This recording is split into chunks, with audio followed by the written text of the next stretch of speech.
Nous revenons de notre réunion préparatoire par rapport à la Journée internationale de la femme édition 2025. Donc toutes les femmes ici de différentes corporations, nous sommes retrouvés ici, les femmes étatiques, femmes politiques, femmes des Nations Unies, organisations internationales, les femmes des associations féminines. Nous sommes venus planifier la journée. Comme vous le savez, le 8 mars, c'est un événement international, une occasion de mobilisation pour la cause de la femme. Oui, au niveau national, le focus est plus mis sur les droits, égalité et autonomisation, donc pour les filles et les femmes. Et au niveau national, on parle de la femme, où les femmes, les filles au centre de toutes les ambitions. Mais nous, au niveau provincial ici, un accent particulier est mis sur le contexte sécuritaire que vous connaissez.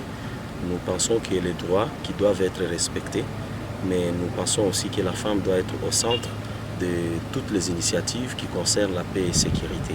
Nous allons nous conformer aux orientations de notre ministère.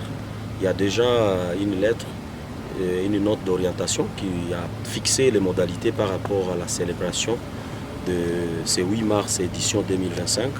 Et le ministère a suggéré que les activités se concentrent sur les cultes, la prière, donc culte écuménique qui va regrouper les femmes. Pourquoi les gens vont, ou les femmes vont se mobiliser autour de la prière? C'est seulement tout en considérant la situation que nous traversons. Comme vous le savez, notre pays dans la partie est. Ici, nous allons parler de Sud Kivu, Nord Kivu, ici à Ituri. Nous sommes touchés par la situation sécuritaire et humanitaire préoccupante. Donc le ministère a voulu qu'il y ait ces cultes de solidarité où les femmes vont prier, vont demander la grâce divine pour la RDC. Mais aussi, les femmes vont manifester leur solidarité en soutien aux efforts du gouvernement pour que nous puissions relever ces défis sécuritaires. Les femmes paysannes, ce sont des femmes étatiques, les femmes des ONG, ce sont des femmes artistes, donc toutes les femmes doivent venir, les autorités. Nous aurons notre culte, les différentes confessions religieuses vont organiser cette culte. Et les femmes de sites déplacés qui sont ici. D'ailleurs, parmi nous ici, nous avons la représentante des femmes déplacées. Et les activités seront aussi organisées sur l'ensemble de la province, donc dans les 5 territoires.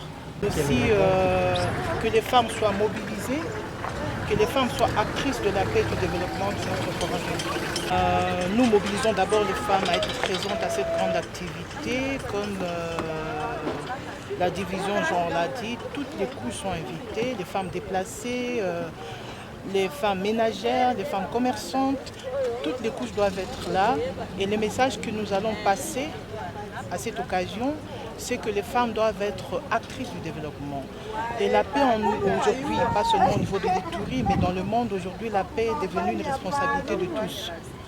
Nous devons nous approprier cette situation, être acteurs et actrices du développement ainsi que de la paix effective dans notre pays ainsi que dans notre province de l'Ituri.